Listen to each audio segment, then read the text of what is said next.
Hello, God bless you. God bless you. My name is Pastor Lawrence, and I want to talk to you about the mystery of the land, that where you are staying.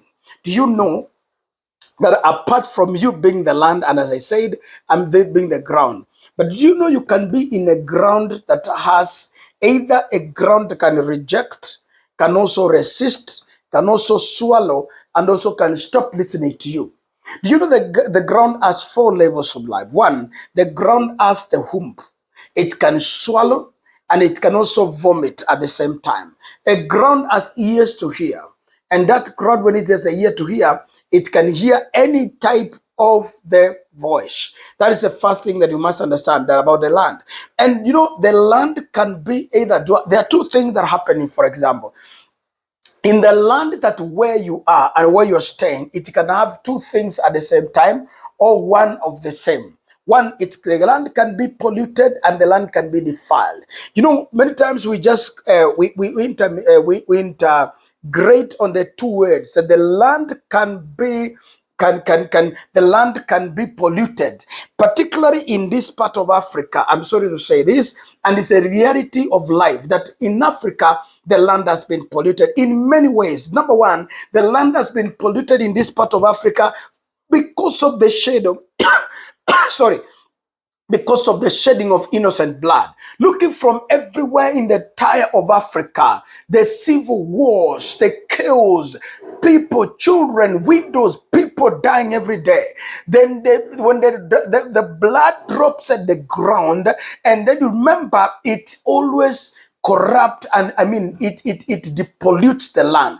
Remember this in the book of Genesis chapter number 4, the Bible says from verse number 10, and God said to Cain, that Cain, the voice, the blood of your brother has spoken from the ground, not from heaven, from the ground, because the ground has opened up his mouth to receive the blood of your brother. And from that place, the land was polluted. I keep on wondering why in Africa, most of us, minus none of us, everybody want to run out of Africa by all means. Yet from other continents of the world, they want to come to Africa. Some they want to come and see lions. Some they want to come and see monkeys. Some they want to come and see the green vegetation, the best climate we have ever had. When you are out of this Africa, you are in Europe, you are in America, and you are many other nations.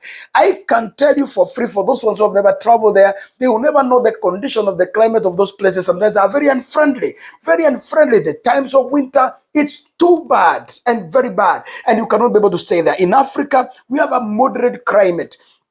A moderate climate whereby it accommodates more virtually everybody. But if in the 10 people of Africa, you sample them together and ask them a question, do you want to stay in Africa or you want to run away from Africa? Out of 10, 9 of them, they will tell you that I don't want to stay in Africa.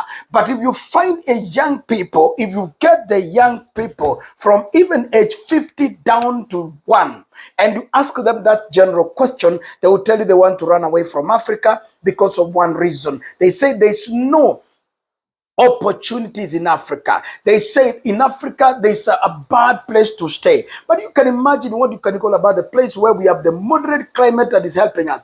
But the reason why the land is fighting and resisting the African habitation from the same, it is because of the innocent blood that have been shed in this land. Because these are part of the thing that always either pollutes the land or defile the land. Because the Bible says in the book of Leviticus chapter number 18, if you start reading from verses number 25, actually all the way to 28, the Bible talks about the habitats of the land. They have defiled the land, and also they have polluted the land because of their idolatry. You know, you keep on telling about African cultures. I don't know what. Some things in the African culture, some of them, they are the genesis and the problem of the defilement of the land. And I pray may the Lord give us the grace, because simple. When the men from the West, they came to Africa, the first thing they came to Africa is to raise altars of worship.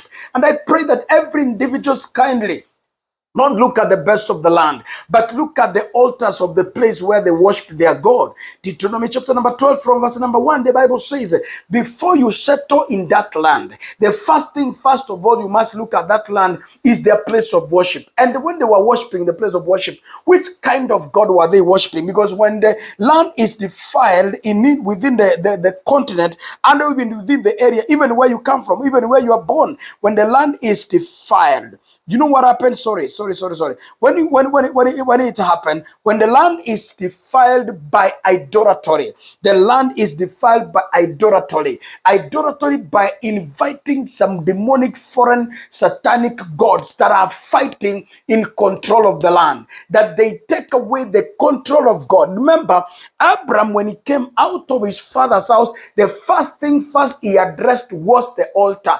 And what does the altar mean? A place of their worship. That is why African, we are very lazy in the same. And I thank God. Do you know, people believe that Christianity was brought in Africa, which is not true.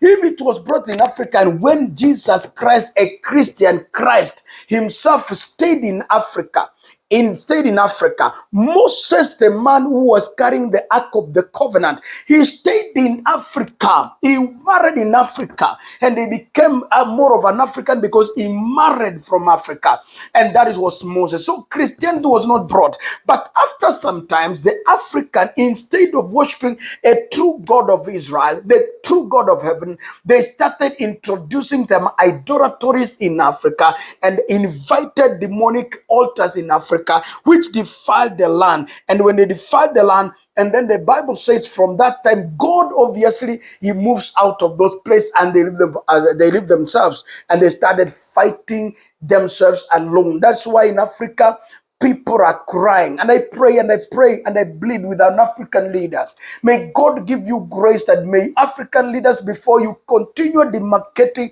the boundaries, trying to defend your territories, can you pray that the Lord give you grace? Raise altars in Africa. What do we want to talk about Southern Sudan or the entire Sudan? Look at it.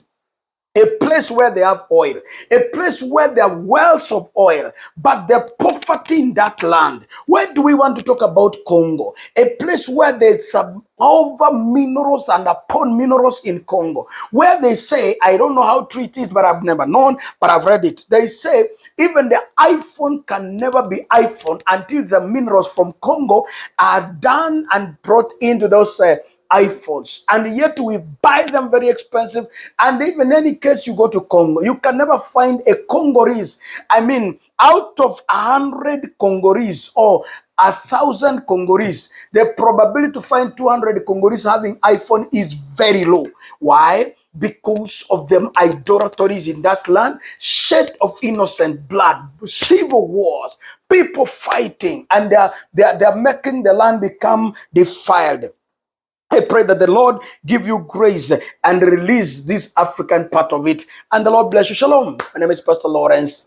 Shalom, shalom.